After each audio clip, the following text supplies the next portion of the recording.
He was non-responsive to his name, to directions. I was known as Stranger Man because even at 2.5, I could come home through the front door and he wouldn't recognize me. In fact, he wouldn't even look towards the door to hear that I had come in. I stood behind him and I was yelling his name, Dean, Dean, Dean, and he was not responding at all. And I just sort of grew cold with fear that something was off.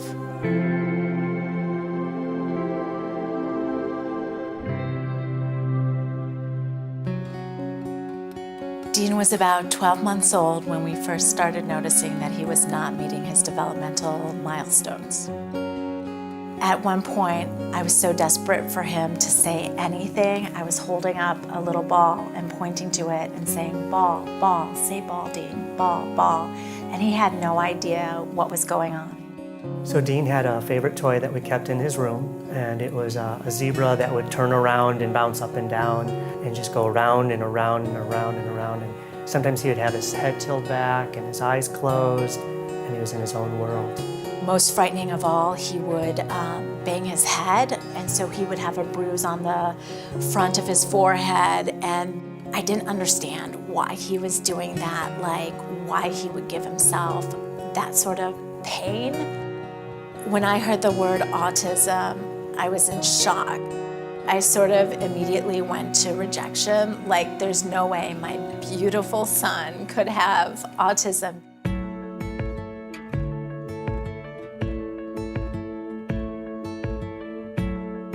So SARRC's community schools inclusive model was exciting. And so then he was going to be with peers that were neurotypical, and so then he would be able to model what they were doing. And so that was very encouraging.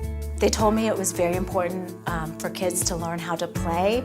And so using PRT, we would sort of, get on a swing or sort of interrupt his play, and he would be like, moo, moo, moo, and that meant move. And I just remember being so thrilled that he had the word move. I felt it was that first step towards him being able to communicate his desires and needs.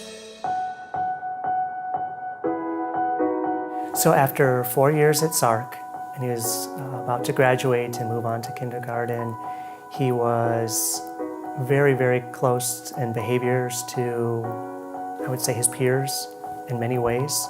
And at his graduation, he appropriately walked down the aisle. He was able to participate in every part of the ceremony, and I just remember from the moment he started walking down to the end, I cried nonstop because I didn't think he was going to be able to accomplish like any of this. He just seemed like a typical little boy, super proud of himself.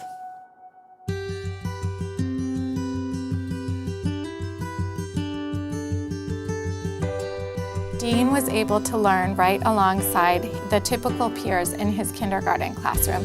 So he was included in everything. He was provided the same opportunities as everybody else. I felt like the transition from having a clinician in the kindergarten classroom, we started with every day, then we started with three days a week, then 2 days a week, then just one afternoon, and it was such a smooth, easy transition. And he was able to finish out the rest of the kindergarten year in a typical classroom. Another one of my fondest memories was his connection that he made with a student in the class named Braden, and they just instantly connected in the classroom, and I felt like that was a great peer relationship for him that maybe he hadn't had before, which was nice to see.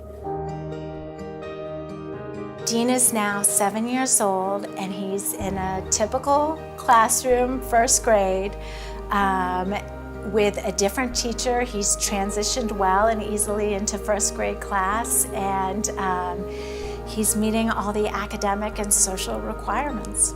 There was no way that he would have come so far without SARRC. I feel like SARRC was a gift to my classroom and professionally, and to Dean as well, and that it was a huge gift to be his teacher.